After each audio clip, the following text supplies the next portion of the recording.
ton public, qui est ton client de base, il commence à changer. Parce que si on l'a fait un peu de manière caricaturale, hein, à la base, le type du Wells, c'est l'héritier qui a un paquet de poussière sur les épaules. Je les aime beaucoup, c'est tous mes amis, hein, mais qui va prendre la banque de son grand-père et de son arrière-grand-père et qui va vous voyer, qu'on attend qu'on lui apporte le thé. Là, soudainement, tu as un public qui est complètement différent. Comment est-ce que ça s'adresse? Comment est-ce qu'on tourne là? Parce que même tes banquiers doivent être un peu chamboulés sur le sujet. Le public de chefs d'entreprise, de start-upers, de ceux qui ont cartonné en 5 ans ou 10 ans. Alors, les héritiers sont toujours là. Alors, quand on dit c'est un peu poussiéreux, ils sont de moins en moins poussiéreux. Oui, non, c'est vrai. D'accord. Eux aussi ont des attentes qui évoluent. D'ailleurs, il faut que nous aussi, on évolue en même temps.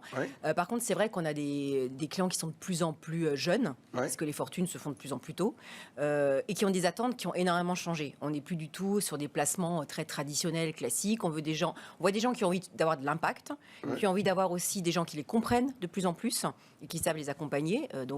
Et qui est, alors au-delà de connaître les modalités d'investissement, c'est connaître son écosystème. À quelqu'un qui est dans une start-up, qui a fait fortune dans la tech, c'est ce qu'il veut, c'est peut-être avoir un banquier un peu plus jeune qui comprenne un petit peu son écosystème. Qui lui ressemble et qui lui parle. Et qui lui ressemble,